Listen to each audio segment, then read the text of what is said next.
What's up, Bulldogs? All right, today I'm super excited. Okay, I'm in Flagstaff, and I was talking to a buddy of mine, who's like a Navy SEAL, and he was telling me, I was telling him about my 100-mile race, and he's like, there's this dude you have to look up. Okay, Alex, from Complete Human Performance, because he's like you. He runs ultra marathons, and he's a big dude, right? And I couldn't find anyone really. I've talked to Patrick, who's kind of but not over 200 pounds, and or doing powerlifting or anything like that. So anyway, guys, I'm excited. I wanted to welcome Alex from Complete Human Performance. He's here, and I'm gonna be giving him a lot of questions because I got a lot of questions about this. So welcome, Alex. No, thank you so much, John. And I was just as excited when I got your note and looking into what you were doing and all that. I said, this is everything that I enjoy as well. So just really excited to have the conversation, meet someone like-minded, and even hear about your experiences as well. So all for it. Awesome. Yeah. It's kind of crazy, right? Because there's not very many of us out there, and there's not really, I was really excited because you've actually studied this stuff, and I've been kind of just trying to piece together, for example, I've got a running coach, and he's a great ultra runner, but I think he's like 130, 140 pounds. Yep. And so, it's like, I'm 230 pounds. And so when I'm training for something, it's a lot different than, my 10-minute mile at 230 pounds is like someone else is like 7 or 6 minute mile. It's like so it's kind of cool to be able to talk about this. So I guess maybe let's start off just by let's hear a little bit about your background, just so everyone knows. I in the YouTube video I called you the David Goggins that you haven't heard of. So yeah, I definitely I can't come close to David. I got it, but I mean most humans can't. My background is I started out kind of in the strength training side of things. Well, to back up, went to college, went for biochemistry. I played a lot of sports in high school. When I got to college, I completely fell off the athletic bandwagon completely. I was the kind of individual who played 6 different sports, but was never good enough at any one of them to play them at a D1 school. So completely ignored it, let that side of my lifestyle slip completely, and put on about, I would say, 40 or 50 pounds, just being sedentary, mentally, physically getting away from everything I enjoyed. Went the opposite way, decided, I have gained too much weight. Maybe I'm just going to, get thin again. Did that, went too far, and said, okay, I need to find equilibrium here. Got into weightlifting a little bit. Really found the passion for it over the next couple of years. This was from like 2001 to 2006. Really enjoyed it. Really enjoyed lifting. Really enjoyed lifting heavy things. It made me feel strong, made me look good, and everything else. But realized that there was still something missing. That athleticism that I had when I was younger, when I was playing football, when I was running track, when I was playing tennis, when I was swimming, when I was doing all that, it just wasn't there anymore. I felt strong, but just slow and kind of one-dimensional. So I had some friends talk me into running a 5K with them, and training for that at the time for me at 200, I think it was 225 at the time, was an absolutely hellacious experience. Right. And shortly after doing that and realizing, okay, you know what, I'm really bad at this. I need to not be bad at this anymore. I got talked into signing up for a marathon. And, kind of since then, I did a couple marathons. They weren't great, but, learned a lot. Started training for longer distance stuff. Did a couple Ironmans in 2012 and 2013. Did a few 50-milers in 2013, 2014. Now I'm mostly into just trail and mountain running. Still enjoy lifting heavy, and really just kind of finding the balance. And, like I said, there were a lot of ups and downs along the way, a lot of learning experiences. And, exactly like you're saying, I worked with running coaches and I worked with lifting coaches, but finding ones that kind of understood the whole spectrum of things and the considerations that go along with ultra running at 230 pounds, the wear and tear on your ankles and knees, and the amount of food you have to take in, and looking at things like the alimentary limit and how many calories you physically can absorb per hour. All those kind of things are big considerations that you just don't hear much about because it's such a small population of us doing this stuff. Yeah. Yeah. It's crazy. I mean, just what you're saying about even like the calorie considerations, right? Because, it's like, and correct me if I'm wrong, but my understanding is that it doesn't matter that you're 230 pounds. Your gut can still only absorb maybe just a little bit more because it's not really bigger. So Yeah. maybe you can get like 300 calories an hour, max, but you're burning through, 6, 7, 800 calories an hour, depending on, which, or a lot more than, actually, I guess it's probably more like 1,000 calories an hour for, depending on your size. But yeah, whereas, someone who's a $130, $140, they're burning like, they're barely going negative in their calories per hour that they can pull in. That's huge. Exactly what you're saying. Like the understanding that the GI tract, you can only take in so much fluid per hour, and you can only take it. So you're operating with 30%, 40% more expenditures, more more heat to shed, more calories to burn. You need more glycogen in and everything else, and kind of trying to balance that all. It becomes something you have to be twice as good at managing to just get the same level of performance. And there's a limit. Now, what did you, when you did, so you went from the 5K to the marathon, what stats kind of were you at when you were running like your marathons? Oh, my marathons were, I cracked during both of them. And like I said, that was a real learning experience of doing everything absolutely wrong. I followed regular training programs, regular run training programs, put too much mileage, and was pretty much dealing with stress fractures and bad ankles the entire training period. So when I got to both marathons, I was injured enough that I was running them at doing about an 8:30, 9-minute pace for the first half of them, and it would have been just fine. But the wheels fell off on both of them, and that really forced a lot of itself, the reevaluation and the trying to learn new things and come up with a more kind of cohesive hybrid style training that I use to better success in the triathlons. The second, what weight were you at when you're doing the marathons? 220, 230. Okay, yeah, yep, okay, yeah, so about the same. Yeah. And I mean, the second Ironman was significantly better. It was, it was under 13 hours, which is all I wanted to do. And it was, most importantly to me, it just kind of proved that I just had to be smarter about the training. And the most important thing to me about the second Ironman was when I got to the finish line, I was still jogging. To me, that was that was always an issue. So finding footwear, working on running stride, working on gait, nutrition plans, all that kind of stuff, and being able to put it all together like that was kind of the big thing for me. And the stuff I used in the 50-miler runs later. So. Okay. And were you about the same? Were you around the 230? Like, what was your kind of like? I'm just curious, like, what your weight and then your pace for like the 50-miler was when you were doing those. The 50-milers, I think I finished the first one about 10 and a half.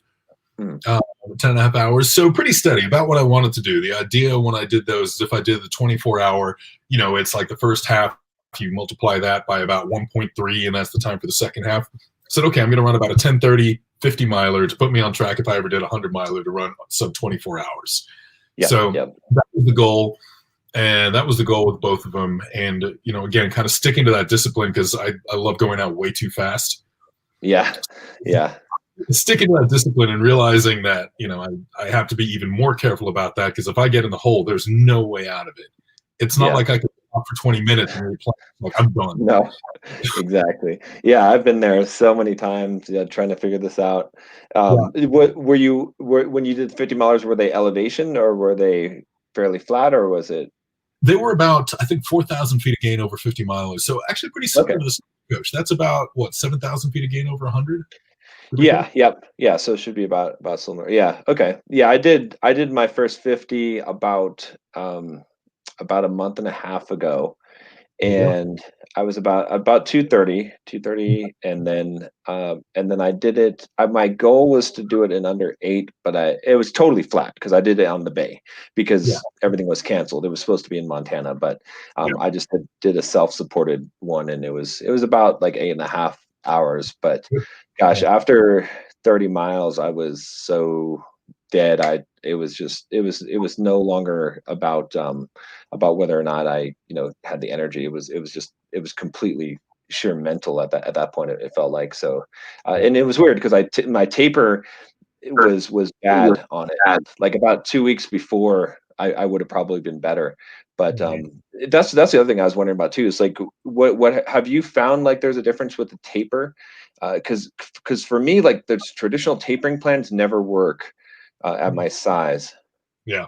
No, I see my thing is I always incorporate a lot of strength training. Like I have kind of minimal levels of strength thresholds that I want to keep and maintain when I do this. Like, as long as I still deadlift over 600, I'm fine. Like that's kind of my threshold there. So I'm used to doing, pretty heavy lifting week after week after week. And to me, the typical tapering protocol, and I've tried with a few where you cut the volume and intensity in half and everything else. By the time I get to the race, I feel terrible. My legs feel out of shape and everything else. I find that actually maintaining the strength training up until pretty much 2 days before really helps supplement the traditional taper protocol. The strength training, it does. It keeps your legs moving. It keeps your joints moving through a full range of motion. It keeps that engagement. It keeps those glycogen stores topped up. Keeps you in kind of a repletion state. And I don't really change much about the training on the running side or, with any of my clients at this point, because I've worked with a lot who are close to my size and these kind of things. I don't change much with them until about 5 days out. And at that point, I really do a very slight reduction in running volume and keep the lifting the same until 2 days before. And yes. See, I was wondering about that because, like for a 50 miler, I think the traditional taper is at least 2 weeks, but really 3 weeks, like 2.5 to 3 weeks. And I felt like, I feel like, and I could be wrong here. This is, again, more about the science behind it than I do, but I feel like the bigger you are, the faster you lose your fitness. And that's, and I think that's the thing that a lot of coaches don't take into account is because I don't know, like if I'm not running if I lower my volume for a week, I feel it the next week, whereas a lot of other people feel refreshed. That's absolutely my experience as well. If I take even a week off running, I got to tell you, I feel like I'm starting a month back. And physiologically, I mean, there's certainly something to it. It's when it comes to even just, the things that change relatively quickly, everything from, again, glycogen stores to, creatine stores and everything else. If you're dealing with a larger level of muscle mass and everything else, it's kind of an easy come, easy go. We're always kind of in a slight state of supercompensation. We have very high, kind of caloric flux, which is something that larger people have more of when you're active than smaller people. So in that regard, it's kind of like the system does take a couple more days to, kind of get back to full working order, full nutrient turnover, your stomach getting used to taking in large amounts of calories, putting in large amounts of glycogen, burning it off fairly quickly and everything else. Things like perspiration, you upregulate and downregulate very, very quickly. So you go a week without sweating heavily, you already start to regress a little bit.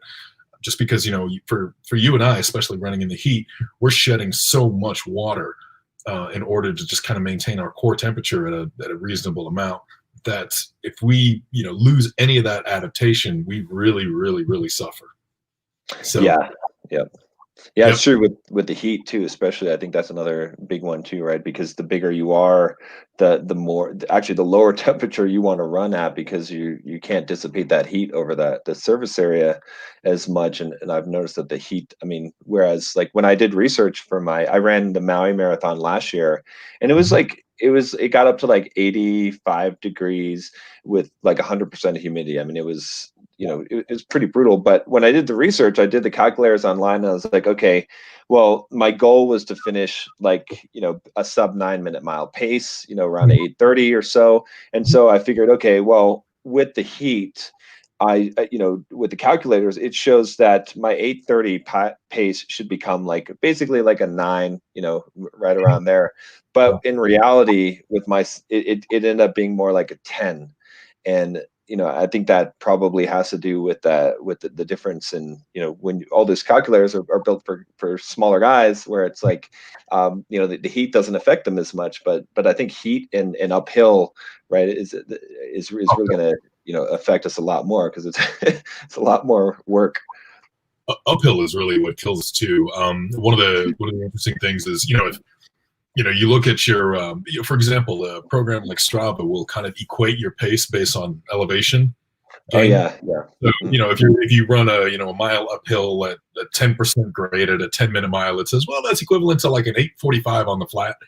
But as you get larger, since your wattage required goes up so much based on body weight, it's completely different. It reminds me, I cycle a lot as well. Okay, Actually, yeah. I prefer cycling. Really depends on the day of the week, I guess. And looking at things like wattage output, which absolutely just shows you output. Regardless of size and everything else, it's Right. you're next to another cyclist. I'm doing the same hill as him, and he's looking down. We were doing Mount Palomar or something. It's like 4,000 feet of gain and like 17 miles or something. It's ridiculous. Yeah. And I'm next to him, and he looks over. He says, "How much power are you putting down?" And I said, "I'm putting down about 350." He looks down at his. He says, "I'm doing 210." Oh And gosh, yeah.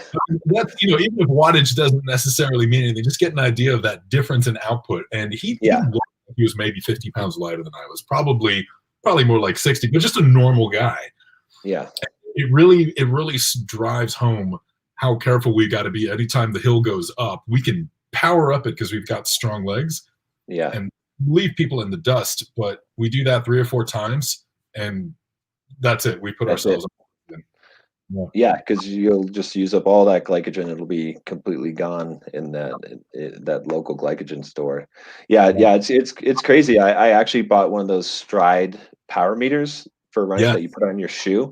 I lost the damn thing running, of course. It's unfortunately, but when I was utilizing it, I mean, it's pretty interesting to see just how much of a difference that the hills made for me. I mean, I was putting out like some serious wattage running up those hills, and I think that's something that a lot of people don't take into account when they're looking at the size difference on the run. Yeah. So it's gonna be real interesting too, like, because like I said, I did the 50 miler on a flat, so I didn't really train on hills, but in the last month and a half I've been training hills, and it's been, I mean, I've been doing like a 3-hour run that might have like 3,000 feet of elevation, and it's killer. It's like, I mean, so it'll be really interesting. That's why I'm glad the stagecoach isn't too bad. Like, I'm training for harder than what it'll be, but yeah, it'll be interesting over 100 miles how those hills play into it. So yeah, are you using hiking poles for it? I didn't plan on it. I don't have any hiking poles with me because I figured that it's not going to be like, I didn't, when I in my training runs doing like 3,000 feet over like 10 miles, I didn't need them. So I figured if I'm going to do 6,000 or 7,000 feet over 100, that I should probably be okay. But I don't know. Should I get them anyway? What do you think? I always see them as kind of a cheap insurance policy. I mean, again, especially just one of the interesting things that they do is they force me to keep the pace down because I can't just get up on my toes and bound up the hills if I put myself in a discipline. So I've just found, I've done a couple climbs around here. Like, are you familiar with like the Cactus Clouds? Mm-mm. It's Mount Jacinto. It's up by Palm Springs, and it's basically 10,000 feet of climbing straight up the mountain from the desert floor in about, what is it, about 13 miles, 14 miles one way. Yeah. So it's, I mean, it's basically that's steep. Yeah. It is. And doing something like that, it's when I finally decided to bring hiking poles, it's the difference is absolute night and day. Really? Okay. When you get up the first 8,000 feet or so, you get to a slight flat area, and there's a tram station, a place to eat, and everything else. If you do it without the hiking poles, you get to that point, your legs are cramped. Mentally, you want to be done. But the times I've with poles, I get up to there, and there's enough energy left that I'm jogging that flat and still feeling good. I don't know, they're not for everybody, but it's for me as I've gone on more and more, and again worked with more and more people. The whole thought is train and go out the first mile and put yourself in the mindset that you've already been shattered. How are you going to move? How are you going to economize and everything else? And for me, it was very much like throw your pride aside, keep that slower pace, because I don't want to get to the point where my body is actually making me quit. I know my mind is going to be in it. I don't want my body to actually fail when my mind wants to keep going, because that is just devastating. Yeah, no, that you're absolutely right. That's like I'm definitely gonna get some polls. That's a good plan because when I was starting off, when I was doing marathons before I just had to go down the ultra road, I Mhm. had a period of time where I had different races, right? I had one marathon, like my San Diego marathon, that Mhm. was it was okay, but it was hard. Like at the end, I was ready to drop dead, Yeah. and then I would start training for the Vegas marathon, and the training, like everything just clicked, and I stuck to the game plan. I had like I went a slower pace than what I had planned, Mhm.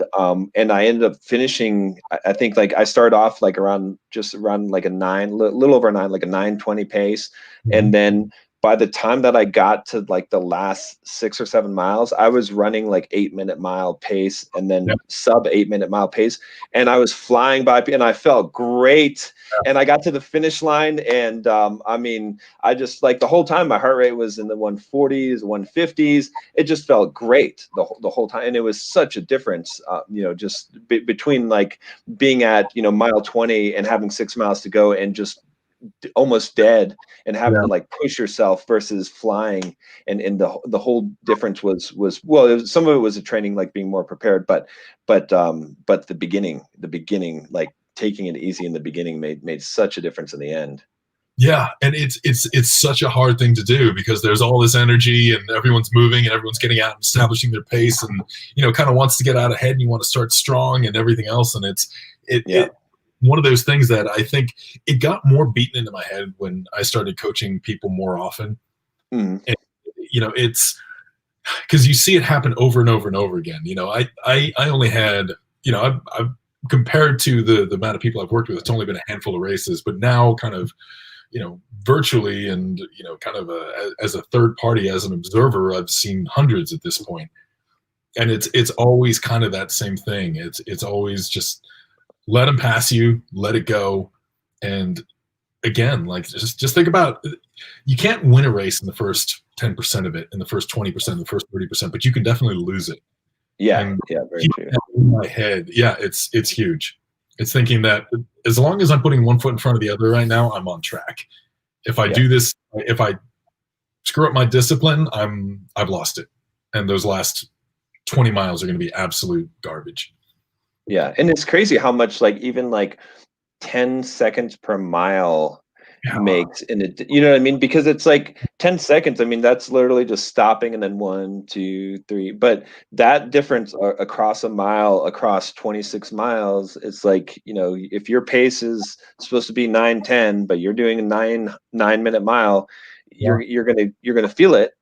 yeah, It's so crazy how much that little bit of a difference can make. And especially if you're going way more than that, if you're going like 20 or 30 seconds faster than you're supposed to, you're going to be yeah, dead. yeah. It's just that it's that little game of percentages, and like I said, like you know, bigger guys like you and me, we've got less room to play around those percentages a little bit. We've got to be that much more precise and that much more disciplined with these things. Otherwise, yeah, we're not going anywhere, and certainly nobody's carrying us over the finish line at that point either. So, Exactly. Yeah. Yeah. And it's funny because I run with, a lot of other runners, and they don't get it, right? They don't understand because they're like, oh, well, you're just running like a 9-minute mile pace. And I'm like, you don't understand my 9-minute, like the cardiovascular conditioning that I'm in to bring yes, 230 pounds at a 9-minute mile pace is pretty yeah, damn close to like you running like a 6.5-minute mile or a exactly. 7-minute, maybe a 7-minute mile, but it's certainly at least that. But there's no. I really wish they would put weight classes into some of these events so that you know Let's start that. yeah, yeah. Yes. I mean, because they messed around with the Clydesdale category in Mhm. triathlon for a while, but I think people started hustling that one. I remember one of the races I did back when the Clydesdale category was like 200 pounds or more. You just had to weigh in at 200 pounds. So, people would put things in their pockets. And one of my friends who was 6'6" and 198 pounds somehow managed to squeeze into this category. And I mean, the guy is at 6'6" and 198. This is not a Right. big guy. He ended up winning the category. And I mean, he looked like a beanpole compared to me. Yeah, he's there, he's swimming, he's just like this torpedo in the water, and his legs are like all over the place on the bike, and he's got so much torque, and he's just gliding on the run. And I'm like, this isn't fair. But yeah, I would love it. Let's have the same weight classes in running as we do in like powerlifting. Yeah, yeah, it should be. In fact, I would love to have an event, where you had like that, where it composed of an ultra run and then like lifting as well, so that like you had to like be balanced in these different components, Mhm. because people just don't appreciate it, right? So it's kind of funny, I think a lot of people are going to watch this video and they're like, I don't get it. Why are you so excited about this? Because they don't get it, right? Because it's like Yeah. if they don't understand what it takes in order to be able to do this at such a heavy weight. So yeah, if we had like weight classes or some kind of component, some kind of thing you could compete where it's like, okay, almost like a powerlifting plus ultra, like, and then your stats are combined with that. I think that would be cool. We're actually thinking about putting on something similar to that, like a virtual event this year. Okay. Again, kind of precisely like you said, because it's not an easy combination, and it's also not easy to stay strong while you're doing all this as well. Because you have to manage your recovery so well, and there's so many more things. It's so much more wear and tear on every single system. Every step you take, you're putting that much more impact. It's not like your ankles are that much thicker than they would be.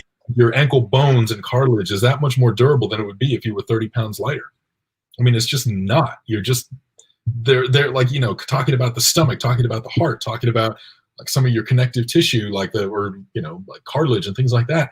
That more or less doesn't really get bigger as the rest of you gets bigger.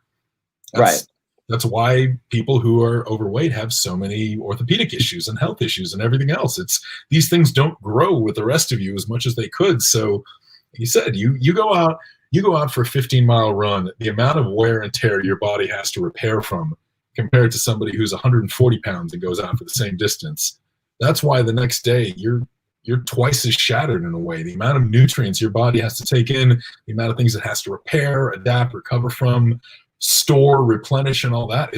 It's an incredible difference.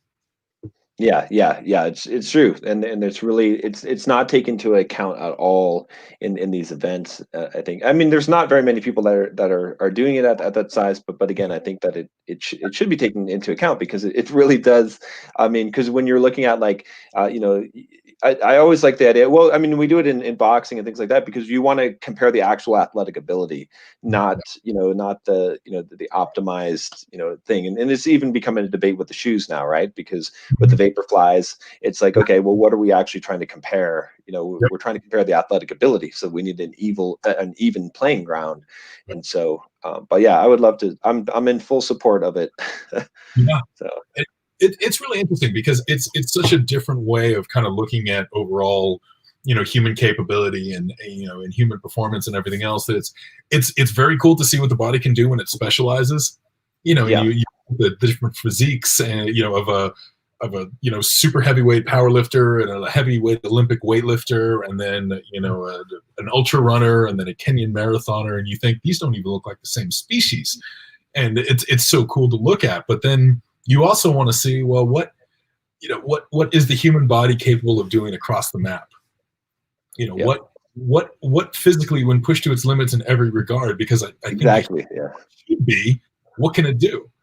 Yeah, the joke I always say is I tell people I can hit harder than you, and then I can run faster than you, and then I can run further than you. So you got no chance because I'm either going to be able to fight you and hit you harder, or if I can't, I'm going to be able to run faster than you. And if you think you're going to run me down, I don't think so.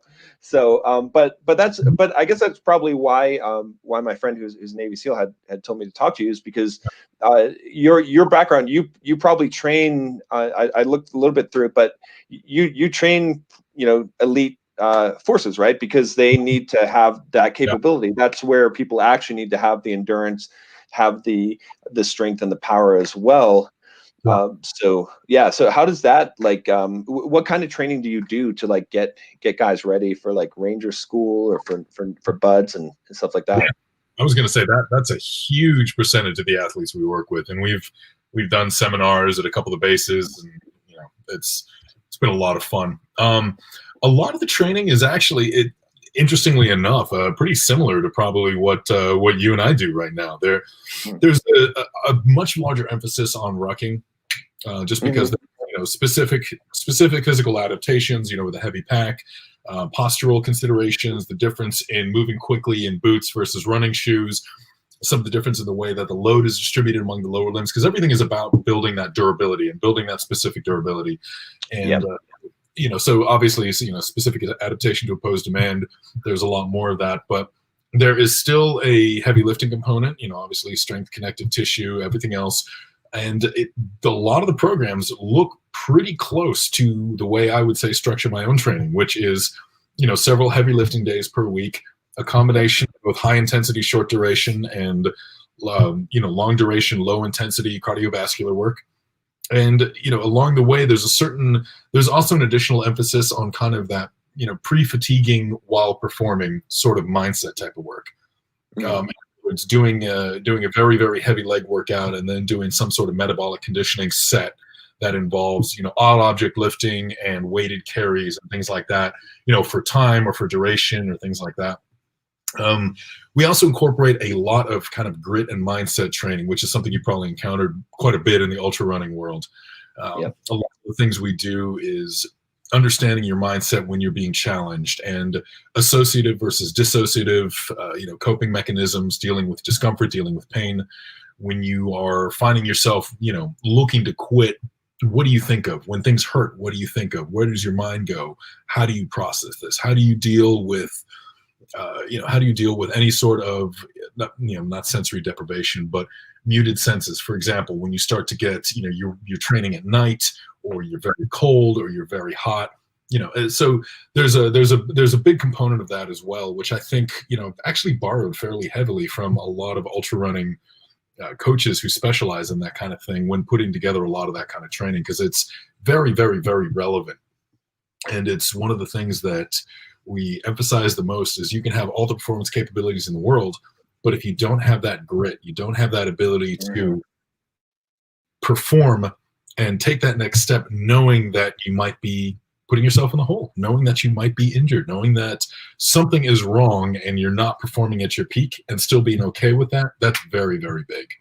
So that makes a lot of sense. That in fact, I didn't realize how deep it was, the mental aspect, until, like I said, when I was running that 50 miler, because I had done 30-mile training runs, but pretty much every mile after 30 was just a mental battle the entire time. It was, physically, in fact, my coach was saying, like, physically you're capable of doing this. You could run forever physically, just about, but mentally that's going to be the challenge. And it was such a challenge to keep on going at that point. And that's the thing that I had to if I didn't have that mental strength, there was no way that I could have, because you can't really train for, and that's the thing. I was just talking to someone the other day. I was like, they're asking about how you train for this 100-miler. Are you running like ridiculously long runs? And I'm like, well, you physically can't run a 50-mile rate or a run in training for a 100-miler, because it'll take you 2 weeks to recover from that. So the max you can do is maybe like 30 miles or so, and even that's going to take a toll on you. And so it's like, you can only train yourself physically up to some point, and then the rest of it has to be like that mental carryover. So a lot of the preparation is kind of mental at this point, just knowing, like, I don't know how many times I've gone through it in my head and thinking about, okay, what are you going to do when you get to this point, and how are you going to think about this, and are you going to keep on going, and just visualizing it so many times in my head to make sure that I'm ready for, and thinking about, okay, what's it going to feel like when it's dark, right? Because it's going to be it's going to be warm, and then it's going to be cold, and then it's going to be pitch black dark, right? And it's like, and I'm probably going to throw up, and what's that going to feel like? Like, I'm visualizing all these things in my head, so I'm ready, so that when it happens, I'm already prepared. I know how I'm going to respond to that. Yeah, exactly. Because it's not a question of if you're going to want to quit. It's a question of when you're going to want to quit and what you're going to do to not at that point. I mean, with so many of these things, and again, this is something we encounter a lot with a lot of the special forces type training and the selection trainings we do, is going through the mindset, going through every reason you're going to want to quit, and everything you will tell yourself, and every mantra, and every every process, that you will go through at that point for whatever reason, and outline all the reasons you'll want to quit, that's going to keep you in it. So every time you go over the brink, because it's not coming back from the brink, you're going to cross over it. You're going to want to quit. You're going to be running, and you're going to stop running and say, I've got 5 good reasons right now why I'm done. I've run enough miles. I've proved my point. I'm broken. I don't want to not be able to run for 2 months, and my left ankle's feeling terrible. Right. I'm hungry. What if I'm dizzy? What if this happens? And I've got this blister on the back of my heel at this point that could probably get so bad that that's going to take me out running for another. You're going to have every single one of those go through your head and tell you should stop. You've done enough. Yeah. And it's mentally saying, okay, are my reasons for continuing at that point good enough? And am I going to remember those? And am I going to drive those home? And when every single part of you is saying, go home, those things are going to keep you going, no, I'm not done. I'm not done. I'm not done. I'm not done. This is what I came for. This is what I expected. I expected to break. It's not bend, it's not make sure you bend, don't break. It's break, but pull yourself together. Fix yourself. I love that. Yep. We see it over and over and over again. And if you've never broken before, it's one of the things that we see, especially, we get this a lot in selection. These are high performers. These are people who are used to, even if they struggle, they're not used to breaking. They break. They don't know what to do. Some of the people who have the best luck the first time through are people who are never very great at anything, but they can suffer. They can struggle. They've been the person who's only a moderate athletic talent and who had to work twice as hard and, got their face pushed in the dirt 1 million times before they got back up. Those are the people that succeed. You need that mindset.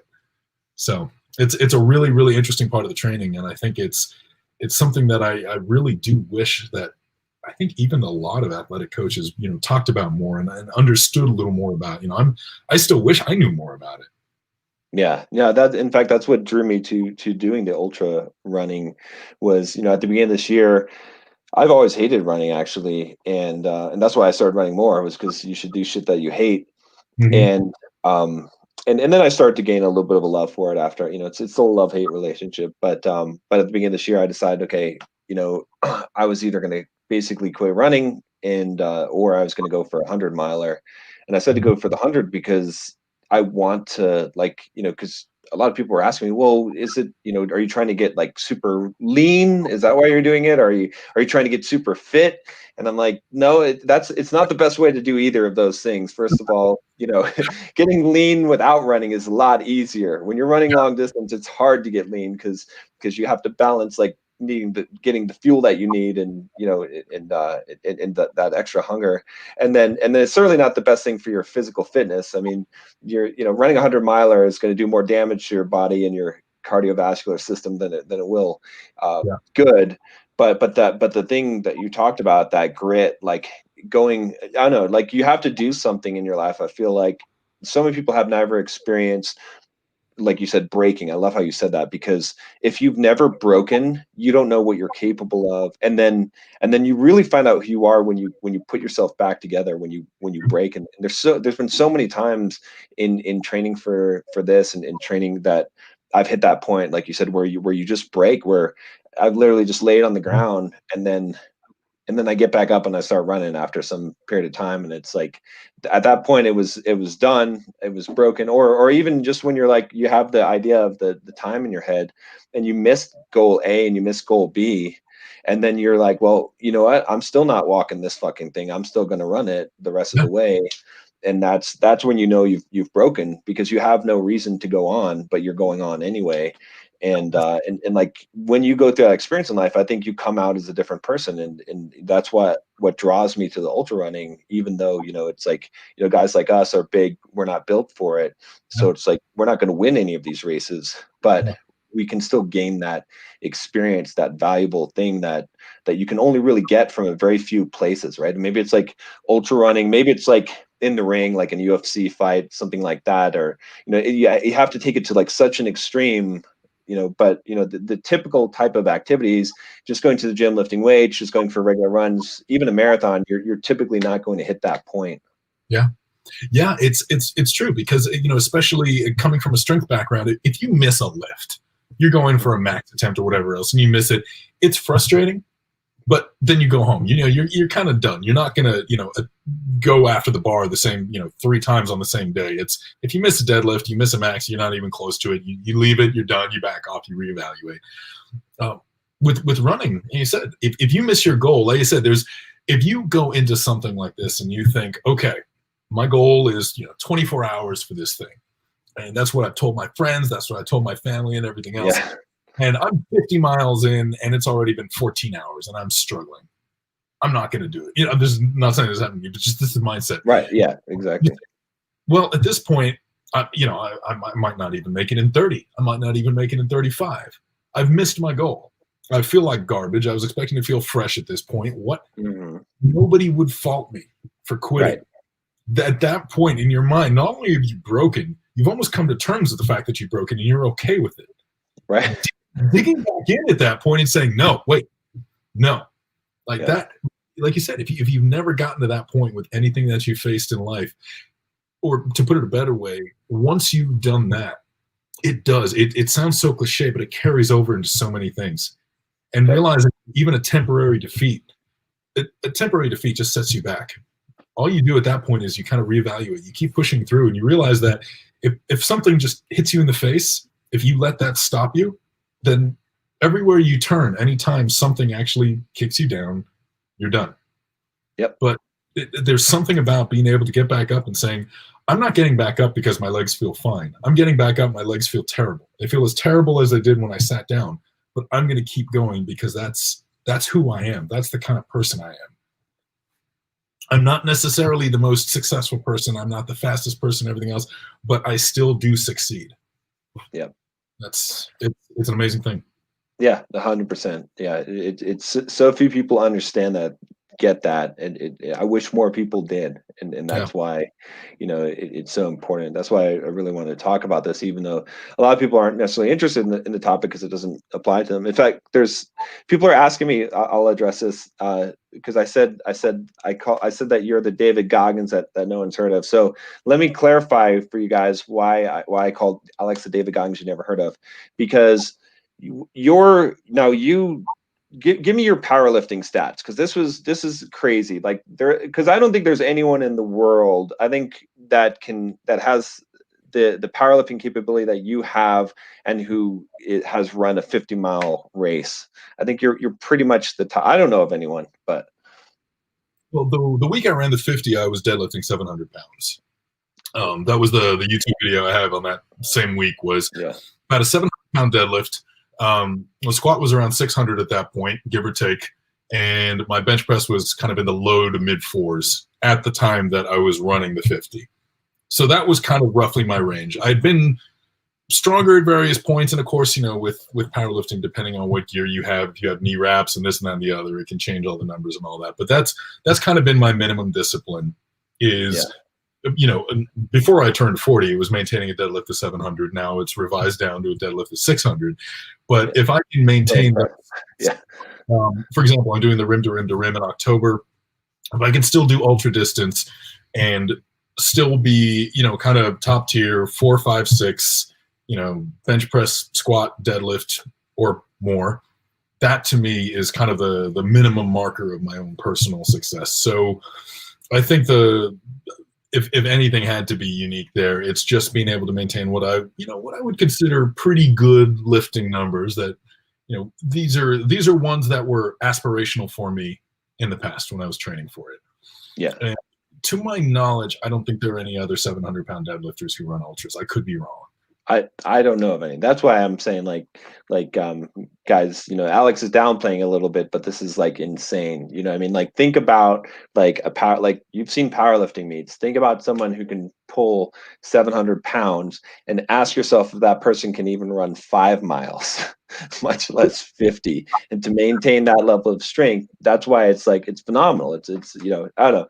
To me, it's amazing. Like, I think that maybe my perspective, because I know what it takes to be able to run a 50-miler, but yeah, so that's why I said that, guys. So that it's pretty insane. Like, that's you know, you're talking to someone, or Alex is probably #1 in the world as far as strength to endurance ratio, right? I mean, I don't know anyone else like who could challenge that stat, honestly. So you know what it is, and I think the reason I don't really want to say like a little more, humble about it, but I think the reason I downplay it is almost because I'm always I never fail to be impressed by what people can do when they don't know how hard it is.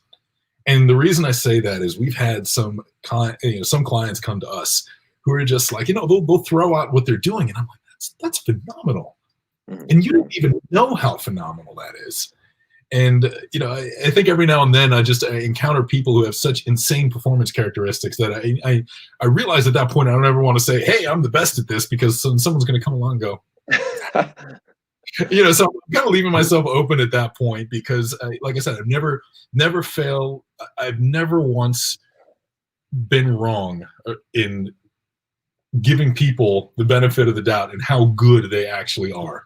Yeah. And underestimating people is always a bad idea. So, while, I think I've worked pretty hard to kind of get to this point and maintain it, I'm absolutely fully aware that there's probably some freak out there training in Canada somewhere, or somebody in Finland, or somebody in Iceland who can lift a 600-pound stone and still run laps around the, I don't know. So yeah. Most likely that person though will be wearing a big S on their chest and have a cape. Somebody once said that the goal is just to be the person that Batman is in the comics in terms of physical capabilities, and it said, if I could get the billionaire part, that would be great. There you go. Yeah, to get the last component. But no, but that's always been like, I mean, I think that's it. And maybe that's what appeals to me too, as well, is that like superhero goal, right? It's like truly like making yourself into a superhero, being able to run and being able to lift and be strong and look the part.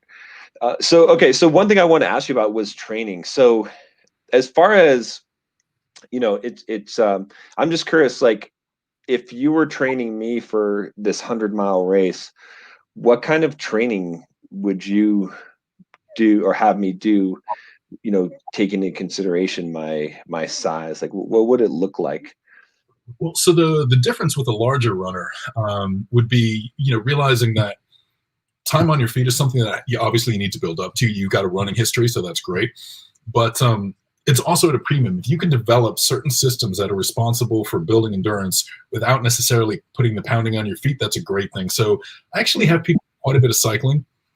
And one of the reasons, I mean, and not a huge amount. Like, for example, if you're training for a 100-miler, I'll have you doing most of your time on your feet. But incorporating some brick workouts that include a cycling component are great. Talk about something that builds grit. Cycling is tremendous for it. But for example, one of the workouts I had one of my local runners do here was to take his mountain bike up and down this dirt road climb 2 or 3 times. It's about 1,500 feet of gain each way, or up and down. Do that a few times and then run the thing twice. So using the cycling to pre-fatigue the legs, deplete glycogen stores, and already get yourself in that mindset where you think, oh man, I'm crushed. That was already a workout. And then they're staring down the barrel of running the thing. So they're running on fatigued legs. Mentally, they're dealing with something they don't want to do. They're still getting all the benefits of the running, but then they're only putting, at that point, 15 to 20 miles on their feet rather than 30 to 40 miles on their feet. So that's one thing that I certainly do change, and that's a little unusual. For people who want to maintain a strength base, I also use lifting as a pre-fatigue quite a bit. So I'll have people do a depletion leg workout before their longer runs. It's really this kind of idea of fatigue multiplication, and that's kind of the objective is, rather than using those first 10 miles of your run to get you into fatigued state, let's find something else with a little bit less wear and tear that gets you into that fatigued state, so we can actually get you deeper into that hole before we get you out there, to really have spending more time in that physical and mental mindset where you're already, you're only operating at 50% capacity at that point, which is where you're going to be for 90% of this run. So that's kind of one of the changes. Of course, every program that we do is very, very different, depending on athlete profile, training background, objectives. I work with a lot of people who they also want to stay strong, and that's their, one of their biggest goals is, well, I want to keep my 500-pound squat. So we'll have them doing a lot of specific training for that. But I would say that would be the biggest thing that would differentiate that from a standard running training program. And that was one of the biggest things that hit me hard, again, training for my first marathons. My ankles are a mess. From football, my knees are a mess, pretty much from, rugby, my everything else is a mess. So, a lot of my training at that point was understanding previous injuries and learning to work around them to minimize impact and minimize wear and tear. So that's been a big thing. Yeah. Now, what about in terms of like mileage? What kind of peak mileage would you be looking at in training someone for, well, like let's use me because it's more specific. I think like training me for 100-miler, like what kind of peak weekly mileage or kind of average?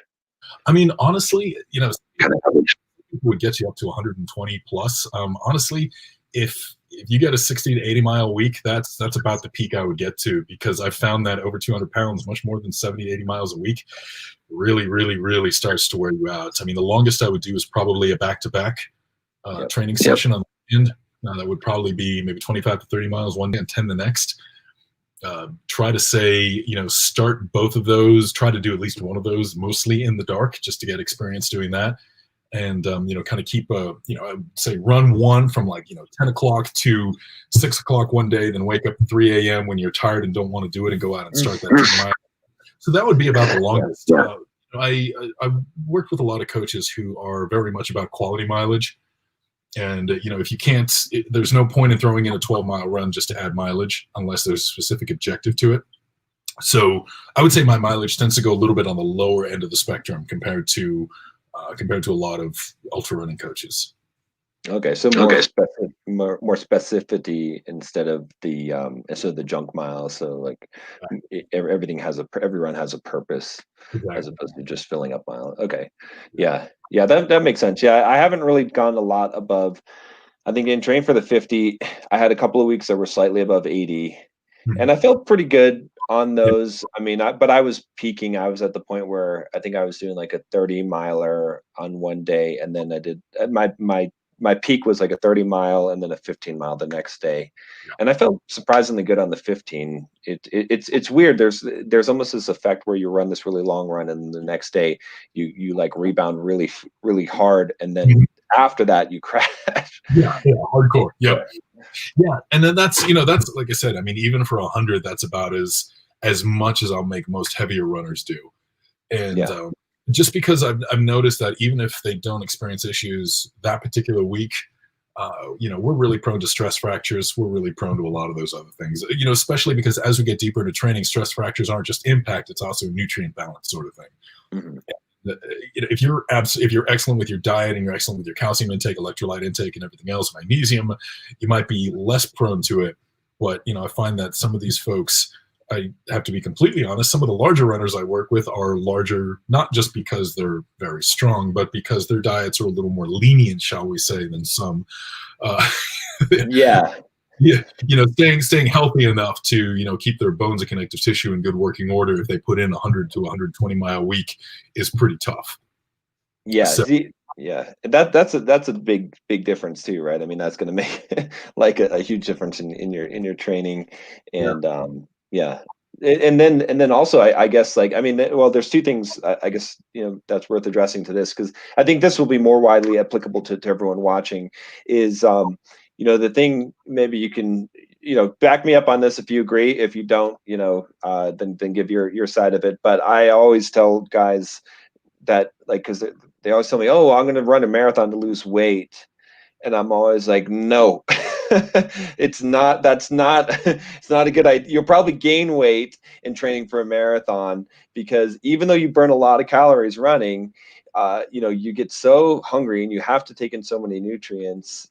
What's your take on this? Because if you're training heavier runners, if you got people running 100-mile weeks and they're heavy, are they losing a shit ton of weight, or? I've never seen them lose weight if they eat properly. That's what I always tell people. You can't go into any kind of endurance for performance and expect to lose weight, because you got to fuel your activity, you got to fuel your recovery, you got to fuel repair and everything else. If you go into it thinking you're going to lose weight, you're going to find yourself not able to complete a lot of your training. And a lot of it's going to turn into junk because you're just going to be tired. You're going to go out. You're going to be fatigued. Your performance is going to be terrible. Like you said, it is not a weight loss program. It's and some people even say they pick up the running habit just to excuse their diet. It's a lot, as you said, you can't train for 100 and have any qualms whatsoever about stuffing yourself. Same thing for a marathon. You just got to eat. You got to eat. You got to eat what you need, and then probably about 10% more. Yeah. Early in my training period, I tried to cut a little bit, and I was a little successful, but then I had to just be like, you know what? I was doing 1 meal a day is what in fact, I ran all my marathons eating 1 meal a day. And then I think I did the 50 miler. I trained, but when I got up to now where I'm training, I just was like, nope, I have to eat more than once a day. I can't, it's not possible because the amount of when I go for an early morning run and it's like a 15-mile run and I already ran, 15 miles or 10 miles yesterday. There's no way 1 meal is not enough. I tap too far into the glycogen's already gone at that point. So there's nothing, there's nothing left. And I don't have very high body fat. I'm at 8-9% body fat. So I can't tap into that. So it's just going to be, muscle or just falling on the ground. So exactly. So that also brings us to another one that, another common myth that I think we could dispel pretty easily, but people still, so many fitness channels on YouTube. I see so many coaches talk about how cardio kills your gains, and what just amazes me about this, right? I mean, I wasn't sure until I started running, 40, 50, and then 60, 70-mile weeks, at my size, and still eating 1 meal a day at one point, but the guys that are saying this they're saying this in response to people asking about if they run 10 or 15 miles or 20 miles a week max, right? And it's at that level, and for me, I'm just no, it doesn't even impact your gains even in the slightest bit running 15, 20 miles a week. What's your experience? I mean, clearly you have an opinion on this too. my 2013, I think, was when I did the Umstead 50 miler. I did Ironman Cozumel, and I was, again, at probably my strongest. All of those happened at the same time. I mean, that was the heaviest training I've ever done. It's you have to be more precise. The reason why I think cardio, quote unquote, kills the gains is either A, people don't eat enough, which is going to happen, or B, they're doing cardio that is so inappropriately selected or done so badly that their workout quality, their lifting quality starts to go to hell. And that's a big thing. I mean, if you're putting your program together, so you're doing a long run and the next day you go in and you're supposed to squat and your squat workout hurts and feels terrible and you're not putting up good weight, you're not putting in intensity and everything else. Yeah, you're going to lose your gains, not because of the cardio, but because your workout quality just plummets. And that's kind of the main thing you got to say is, all right, I'm doing cardio. It's going to make my workouts a little harder, but I got to construct my program in such a way and recover properly in such a way that I'm still going to be able to put in the good quality of work at the gym that I need to get to where I want to be. And that's juggling it. Yeah, that's my experience exactly. I mean, I'm at my biggest. I'm not really going for powerlifting, but as far as physique, as far as my biggest size and leanest that I've ever been, the most muscle mass that I've ever carried, I'm carrying now. And I'm trained for 100-miler, right? And at one period of time, like I said, I was eating 1 meal a day, and I was running 60, 70-mile weeks, and I was still 220, 230 pounds. But I was focusing on eating very high protein, and then like you said, my gym workouts, I was doing full body workouts, and they were, I was doing them full intensity, and I found as long as I ate enough protein and I lifted heavy, that the muscle didn't disappear. In fact, I could still gain muscle while being while running 60 miles a week. So and it's tough because your head has to be in it, and you have to be able to flip that switch, and you have to, even when when you will run 30 miles, your brain goes to a certain place, and there's this flow mentality and certain Zen mentality you kind of get yourself in that you need to do to maintain that run. Then, when you go lift, it's a different kind of mindset entirely. And I think there are a lot of people who they don't know how to tap into both sides. They don't know how to tap into both mindsets. So, they kind of go either or. And that's, if they're really good at lifting, they may find that they push it way too hard on the running side of things, the cardio side of things, every single time. They get into that, high intensity interval training every time, high intensity every time mentality, and they completely tap themselves out. They don't do enough lower intensity work. They don't know how to maintain low intensity. So that, of course, they're going to be completely exhausted when they go train. But like you said, it's doable. You have to be ready for it to be uncomfortable. And you have to understand that fatigue is going to mask fitness, and you're probably not going to hit PRs every single week. And that's okay. Yeah. I think that's a tough one too. Like the fatigue masking fitness, like that. Even now, like I know it, but it still gets to me every week when I do like a video to my coach, like about the week. I'm like, I feel like my fitness is falling. Like, it's like, I feel like it. And he's always telling me, no. It's just your fatigue is really high. And as soon as we taper off a little bit, you're going to be, bouncing back. But it's hard because it's like you're working and you're seeing things go down instead of up. Yeah. But you're putting in more work, and at least like I know now that it's actually, it's that fatigue that's masking the fitness. But it's hard because it's like the thing that motivates us, I think, is progression. And when we don't see that progression, it's hard to stay motivated. But I think that is why having a coach is so good, because if you just follow the little VO2 max thing on your watch, you go, it says like you're losing fitness, and it says training unproductive, and it's really, really tough. And again, that's one thing that I've really had to come to terms with as well. And right now, since I'm not training for anything, because of COVID and everything else, it more or less just doing what feels good at any given time. And I'm still seeing it a little bit. I'm still seeing that when I had this tooth thing and I had to take about a week off, seeing that the fatigue is gone, but like kind of you pointed out, the fitness is gone, but it'll come back really, really fast because I'll finally be fresh and rested and everything else. The rest of the time you sometimes feel like I've run the same route and I haven't progressed, but then you look at your weekly volume and you look at everything else and you think, well, all these other parameters are improving. I'm just not seeing it just yet. So you just trust the process. And I think that's another thing. You got to be a real process oriented individual, I think, to do well at a lot of this. Oh yeah, for sure. I mean, I get a lot of guys that are like, "Oh, I'm gonna try and run a marathon this year. I'm gonna start running and see." And I'm like, "No." At the very least, download a training plan, but just hire a coach. But like you could try and run. Like I think you could like, okay, I'm gonna run, and I could try and run a half marathon. You could get to the point on your own without any kind of real plan and be able to run 13 miles. It'll be painful, but like when you get up to like 26 or more, if you haven't structured a plan, like you're not just gonna happen to, because you're not gonna feel like running. You'll feel like you need a rest day on the day when you need to run your 20-miler long run, and you got to have a plan, have to have a process. So. You do, and it's really interesting looking at how process orientation makes a lot of these is really, really important for especially for ultra running. And it's funny. I'll just tell one quick story. One of my coaches, his name's Nicodemus, which is a great name. He actually ran the Barkley Marathon.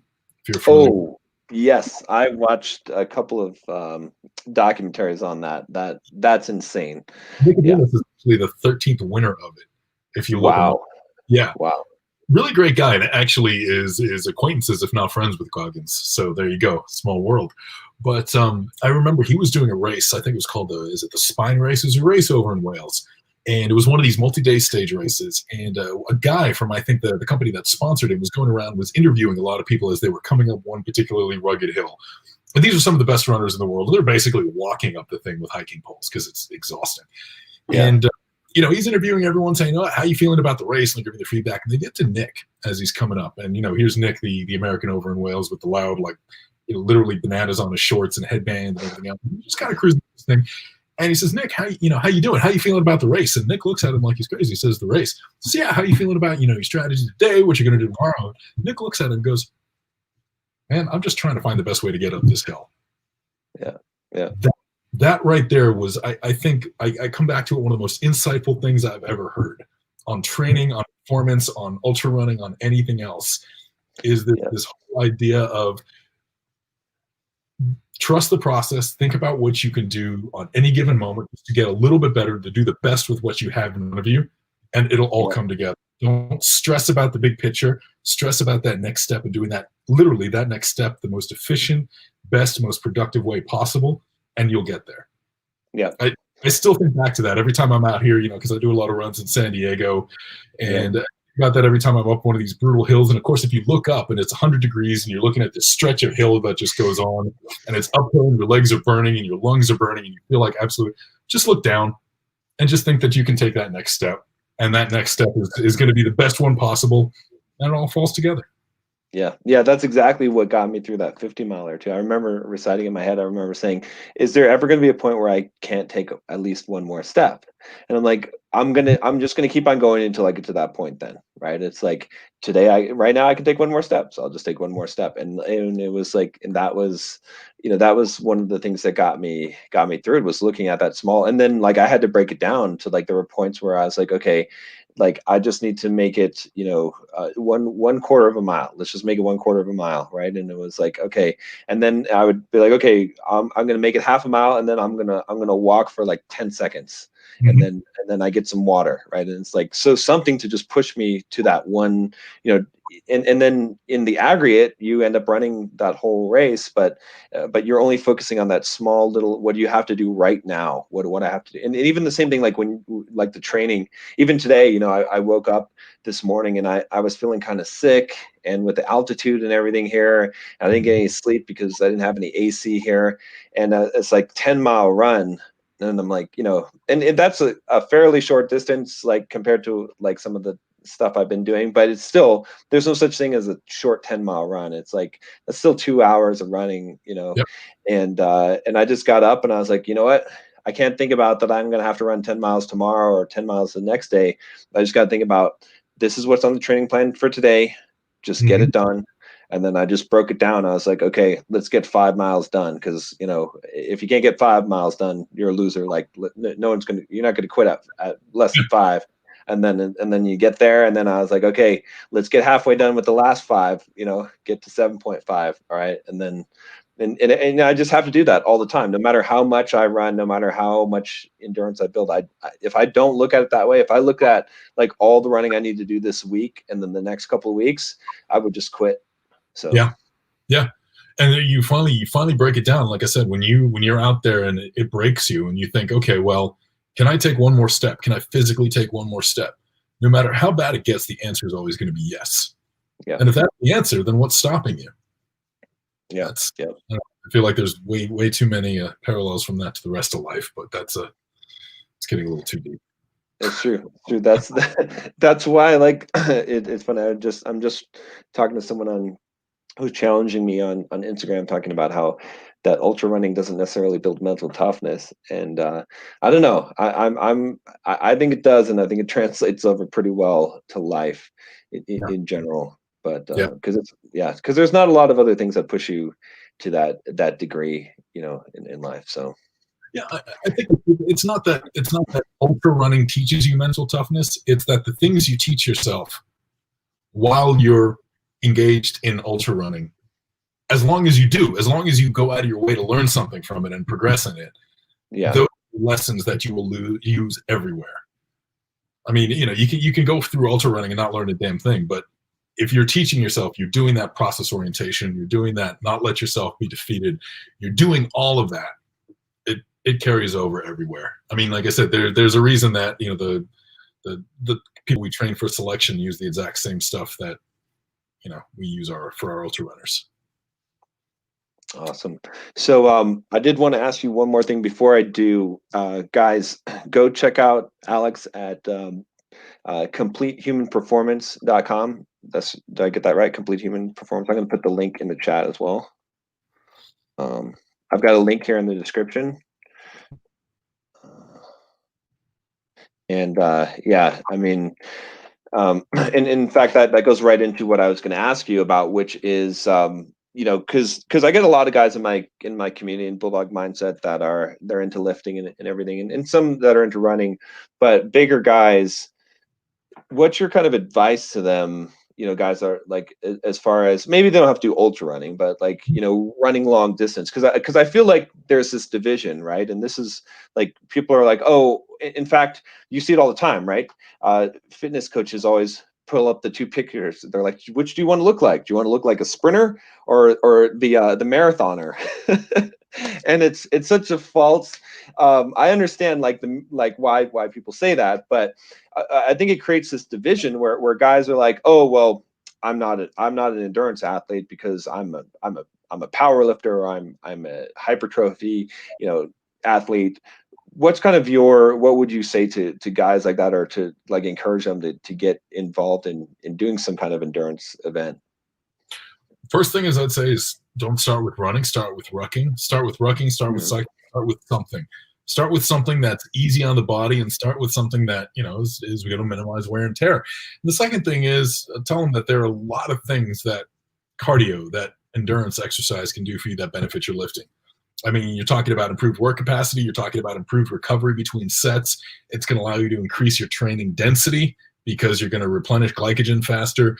There are a lot of things, and not to mention, again, the mental side of it, and the mental approach to defeat, and the mental approach to the process orientation. All of these are things that benefit lifters. If you engage in some kind of regular endurance activity, you will be a better lifter both mentally and psychologically. I mean, mentally and psychologically, mentally and physically. And physically, I mean, both in terms of your lifting and your overall health. I mean, there's no downside to incorporating some of it. Just be smart about it. And be smart about it, and realize, kind of like you and I have been talking about, and like you've experienced, it's hard. Don't compare yourself to, a lot of the smaller runners out there and say, oh, it's just a different kind of human. Set yourself with realistic standards and just be able to do, one more step every week. And, stick with things that you can do at a low intensity. And it's nothing but good for you. Every lifter I know, I mean, one of the lifters I trained, her name was Jen Rotzinger. She's a world record holder, women and female power lifter, and running 3 times a week, and she felt nothing but great because of it. Yeah. And I've worked with power lifters who said the greatest thing about doing cardio is I can put on my knee wraps without getting winded. It lets you get through your weight training sessions. It lets you get through your weight training sessions with less fatigue. There's nothing but good. By the time you get to your work sets, you're going to feel fresher, and you can thank running for that.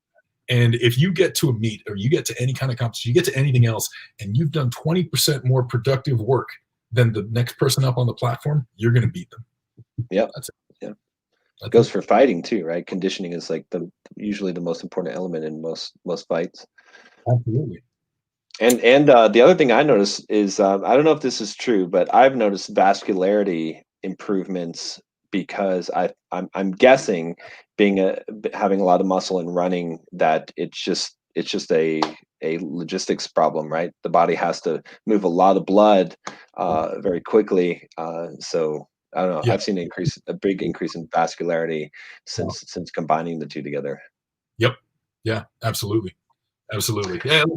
It's improved every lifter I've worked with. Yeah. So yeah. Awesome. All right. So you guys have no excuses for being a lazy ass. Cardio doesn't kill your gains. I know you don't like cardio, but you have no excuse for it. You heard it here, right? Unless like I said, you got 2 guys here that are running endurance events and probably bigger than you. So.